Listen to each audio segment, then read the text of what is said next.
क्या सऊदी अरब के बाद अब एक और अरब मुल्क के साथ पाकिस्तान एक ऐसा डिफेंस पैक्ट करने जा रहा है जिसका मतलब साफ है कि एक पर हमला तो दोनों पर हमला, और सिर्फ एक ही मुल्क नहीं बल्कि क्या कई और अरब मुल्क भी अब इसी लाइन में लगे हैं। नाजरीन, मशरक़े वुस्ता से उठने वाले जंग के शोले अब एक ऐसे मोड़ पर पहुंच चुके हैं जहां से दुनिया का नक्शा बदलने वाला है।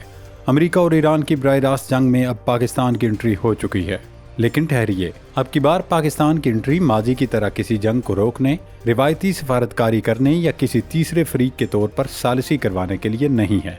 तारीख में पहली बार पाकिस्तान एक स्ट्रेटजिक फरीक बनकर एक नाकाबिले तस्खीर ताकत की सूरत में मैदान जंग के मरकज़ में कूद चुका है। दोस्तों, इस्लामाबाद मफाहमती यादाश्त अमरीकी सदर ट्रंप और ईरान की सख्तगीर क़यादत की अना ज़िद हटदर्मी की नज़र हो चुकी। एक दूसरे पर खूनरेज हमले जारी हैं और खित्ते में जंग की होलनाकी बढ़ती चली जा रही है।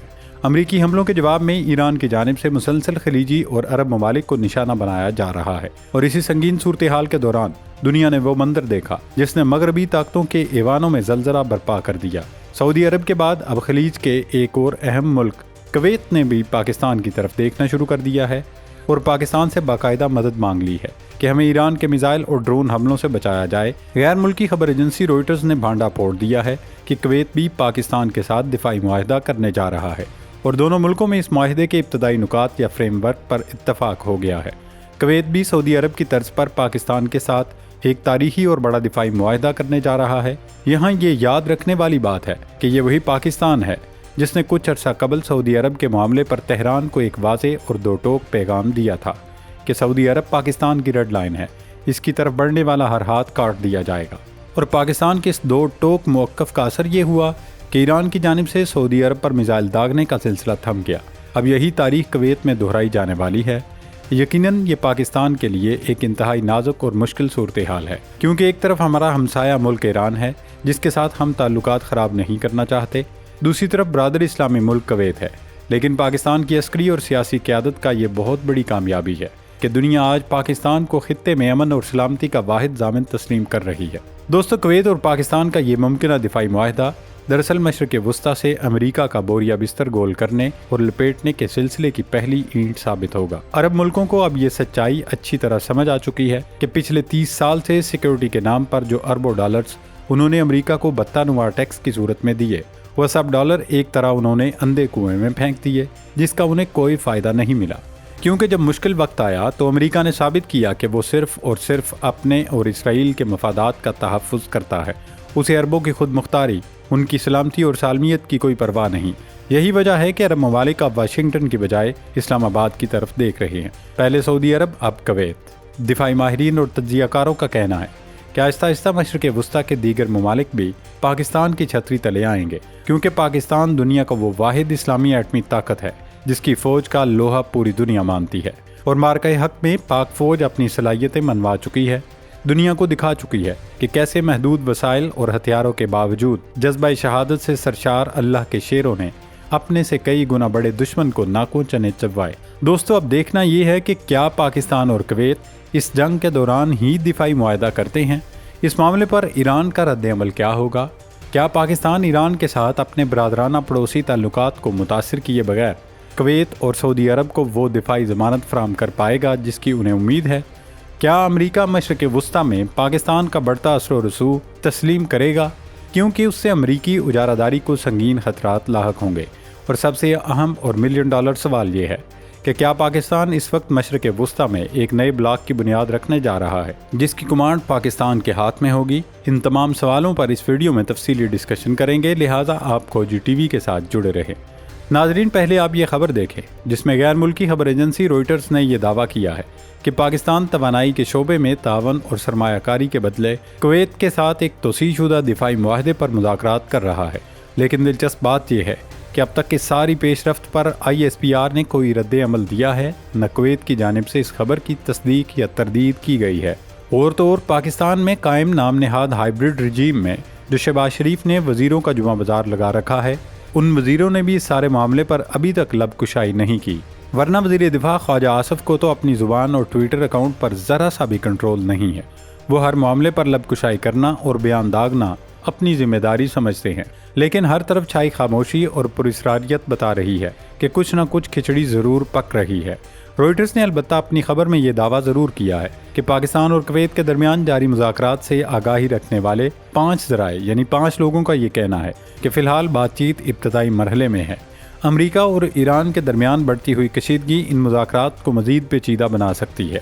اسلام آباد میں یہ سوالات بڑھ رہے ہیں کہ گزشتہ سال سعودی عرب کے ساتھ دستخط کیا گیا باہمی دفاعی معاہدہ پاکستان کو امریکہ اور ایران کے درمیان جنگ میں کھینچ سکتا ہے۔ ایران کی حمایت یافتہ حوثی تحریک کی جانب سے پیر کے روز سعودی عرب پر حملے کے بعد ایٹمی صلاحیت رکھنے والے پاکستان نے ایران پر واضح کر دیا تھا کہ وہ سعودی سرزمین پر کیے گئے حملوں کو اپنے اوپر حملہ تصور کرے گا۔ کویت کے ساتھ کسی بھی دفاعی معاہدے سے جو اس سال ایران کے شدید حملوں کی زد میں رہا ہے، امریکہ اور ایران کے درمیان مستقبل کی کسی بھی ثالثی میں پاکستان کے کردار کے بارے میں بھی سوالات پیدا ہوں گے۔ پہلے لگ رہا تھا کہ پاکستان نے ثالثی سے ہاتھ کھڑے کر دیے ہیں، لیکن جمعرات کو ترجمان دفتر خارجہ طاہر اندرابی نے ہفتہ وار پریس بریفنگ میں واضح لفظوں میں کہا، پاکستان نے ہاتھ کھڑے نہیں کیے، اب بھی بیک ڈور ڈپلومیسی جاری ہے۔ ناظرین، ویسے بھی کویت کا پاکستان کے ساتھ 2023 سے تربیت اور مشترکہ فوجی مشقوں کے لیے ایک محدود نوعیت کا دفاعی معاہدہ موجود ہے، لیکن روئٹرز نے اپنی خبر میں دعویٰ کیا ہے کہ کویتی حکام پاکستان کے ساتھ ایسا معاہدہ اور طاقت کا ایسا مظاہرہ دیکھنا چاہتے ہیں جو سعودی عرب کے ساتھ پاکستان کے معاہدے سے مماثلت رکھتا ہو، جس میں زمین پر ہزاروں پاکستانی فوجی، لڑاکا طیارے، ڈرون، فضائی دفاعی نظام اور دفاع سے متعلق دیگر سہولیات شامل ہوں۔ ابھی تک یہ بات واضح نہیں ہے کہ پاکستان اس حد تک جانے کے لیے تیار ہے یا نہیں، کیونکہ سعودی عرب کے ساتھ اس کا معاہدہ ریاض کے ساتھ دہائیوں پر محیط قریبی اتحاد کا نتیجہ تھا۔ البتہ مذاکرات سے آگاہ ایک پاکستانی سیکیورٹی عہدیدار نے روئٹرز سے گفتگو میں یہ ضرور کہا کہ کویت کی خواہشات کی فہرست میں سب کچھ شامل ہے، لیکن ایک بات میں بالکل واضح کر دوں، ہم اس مرحلے پر جنگی دستوں کی تعیناتی پر غور نہیں کر رہے اور نہ ہی کر سکتے ہیں۔ یعنی پاکستان نے کویت کو یہ صاف بتا دیا ہے کہ جناب، ہم آپ سے معاہدہ تو کر سکتے ہیں، لیکن سعودی عرب کی طرح اپنی فوج کویت میں نہیں بھیجیں گے۔ کویت صرف پاکستان کے ساتھ دفاعی معاہدہ ہی نہیں کرنا چاہ رہا، بلکہ اس معاہدے میں دفاعی آلات اور سامان حرب کی فروخت بھی شامل ہوگی۔ ہو سکتا ہے کہ کویت پاکستان سے JF-17 تھنڈر لڑاکا طیارے یا مزید کوئی ہتھیار خریدنے میں دلچسپی رکھتا ہو۔ جہاں تک پاکستان کی عسکری قوت کا تعلق ہے تو فوجیوں کے اعتبار سے پاکستان ایشیا کی چوتھی بڑی فوج رکھتا ہے، جبکہ اس سے آگے چین، انڈیا اور شمالی کوریا ہیں۔ پاکستان کے پاس تقریباً 6.5 لاکھ کے قریب فوج موجود ہے، جن میں 5,60,000 بری فوج، 70,000 فضائیہ اور 30,000 بحریہ میں شامل ہیں، جن میں 3,200 میرینز بھی شامل ہیں۔ فضائیہ کی بات کریں تو پاکستان کے پاس 420 سے زائد جنگی صلاحیت رکھنے والے طیاروں کا بیڑا موجود ہے، جن میں امریکی F-16 طیارے، چینی J-10C طیارے اور JF-17 تھنڈر شامل ہیں۔ پاکستانی بحریہ کے پاس 8 آبدوزیں اور 12 فریگیٹس ہیں، جبکہ پاکستان زمین سے زمین اور فضا سے فضا میں مار کرنے والے میزائل داغنے کی صلاحیت رکھتا ہے۔ لہٰذا یہی وجہ ہے کہ کویت اب ایرانی میزائلوں سے بچنے کے لیے پاکستان کی پناہ میں آنا چاہتا ہے۔ ناظرین، یہ ہے وہ پاکستان جس کی عسکری ہیبت اور اسٹریٹجک جرت کا ڈنکا اس وقت پورے مشرق وسطیٰ میں بج رہا ہے۔ آج اگر کویت جیسا خلیجی ملک امریکہ کے پچھلے 30 سال کے سیکیورٹی دلاسوں کو ٹھکرا کر واشنگٹن کی بجائے اسلام آباد کی طرف دیکھ رہا ہے، تو یہ پاکستان کی اس ناقابل تسخیر عسکری قوت کا اعتراف ہے جس کا لوہا پوری دنیا مان چکی ہے۔ پاکستان اپنی غیرت، بقا اور مسلم امہ کے تحفظ کی ایک ایسی نئی تاریخ رقم کرنے جا رہا ہے جو گریٹر اسرائیل منصوبے کے تابوت میں آخری کیل ٹھونک دے گی۔ لیکن وہیں آنے والے دن پاکستان کی خارجہ پالیسی اور عسکری حکمت عملی کے لیے ایک بہت بڑا امتحان ثابت ہونے والے ہیں۔